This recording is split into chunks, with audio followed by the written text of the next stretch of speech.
Hello everyone, আসসালামু আলাইকুম। আশা করি সবাই অনেক বেশি ভালো আছেন। আজকে আমরা ডিনার করার জন্য হোটেল এরিনাতে চলে গেলাম হান্ডিকড়াইতে।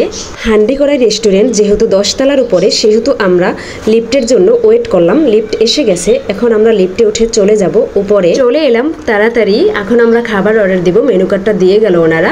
এখান থেকে খাবার চুজ করে অর্ডার দিয়ে তারপরে আমরা ছাদে চলে যাব। যেহেতু এখানে খাবার দিতে তারা অনেকটা লেট করে বা সময় নেয়, সেহেতু এখানে খাবার অর্ডার দিয়ে আমরা উপরে চলে যাব। মেনু কার্ড থেকে আমি হায়দ্রাবাদি বিরিয়ানি অর্ডার দিয়েছি আর চিকেন অর্ডার দিয়েছি। এখন আমরা ছাদে চলে যাচ্ছি। ছাদে যেহেতু অনেক সুন্দর একটা ভিউ আছে, সেখানে গিয়ে আমরা যেই সময়টায় খাবার তৈরি করতে ওনাদের লাগবে সেই সময়টা আমরা ছাদে গিয়ে ঘুরবো। এজন্য আগে ছাদে বসেও খাওয়া যেত, এখন কিন্তু ছাদে বসে খাওয়া যায় না, এখন নিচে বসেই খেতে হয়। তবে আপনি এখানে বসে সময় কাটাতে পারবেন। ছাদে উঠলেই এটা আপনার চোখে পড়বি, এটা হচ্ছে একটা ঝর্ণার মতো পানির ফোয়ারা। এটা অনেক বেশি সুন্দর ছিল। আমি এখানে বসে পড়লাম আর পানি ধরতেছিলাম। পুরো ছাদে সুন্দর ডেকোরেশন করা আর অনেক গাছপালা রয়েছে। তাছাড়াও রয়েছে এখানে চেয়ার টেবিল, চাইলে আপনি এখানে বসতে পারবেন।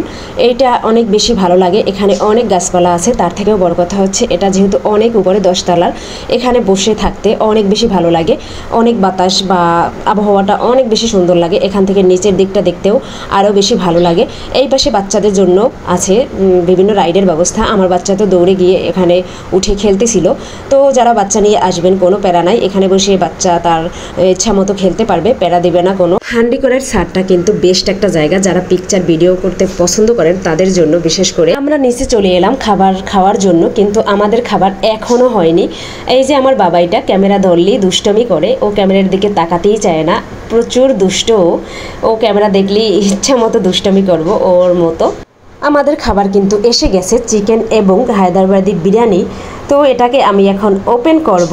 ওপেন করে নিচ্ছি। এটা কিন্তু অনেক বেশি মজা হয়। বিরিয়ানিটা একদম গরম গরম, কিন্তু পরিমাণে অনেকটাই কম থাকে, যেটা আমার একদম ভালো লাগে না। একটু বেশি দিলে তাদের কি হয়, চিকেনের পরিমাণটা একটু কম থাকে, একটু বাড়াই দিলে আরও বেশি ভালো হতো। বিরিয়ানিটাও একটু যদি বাড়াই দিত তাইলে আরও বেশি ভালো হতো। যাই হোক, মজা করলাম। ভালো এবং ফ্রেশ খাবার খেতে হলে অবশ্যই পরিমাণে কম পাবেন আর টাকা একটু বেশিই লাগবে, স্বাভাবিক বিষয়। এখানের খাবার অনেক বেশি ভালো। এখানে আমার বাবাই তো অনেক বেশি নাচতেছিল, এখানে গান ছিল, এজন্য আমাদের খাওয়া শেষ হয়ে গেল। এখন আমাদের বিলটা দিয়ে গেল। বিল আসছিল 740 টাকা।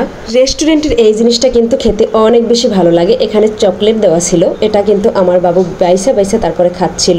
ও এটা খুব বেশি পছন্দ করে। বরিশালের ভিতরে সব থেকে বেস্ট একটা রেস্টুরেন্ট আমি এটাকেই বলবো, কারণ এখানের খাবার প্লাস এই রেস্টুরেন্টের ডেকোরেশন এভরিথিং সব দিক থেকে পারফেক্ট একটা রেস্টুরেন্ট। এখানের খাবারের স্বাদের কথা আর কি বা বলবো, অনেক বেশি মজা হয় এখানের খাবার। আজকের ভিডিওটা এই পর্যন্তই। দেখা হবে নেক্সট কোনো ভিডিওতে। ততক্ষণ সবাই অনেক বেশি ভালো থাকবেন। আল্লাহ হাফেজ। আসসালামু আলাইকুম সবাইকে।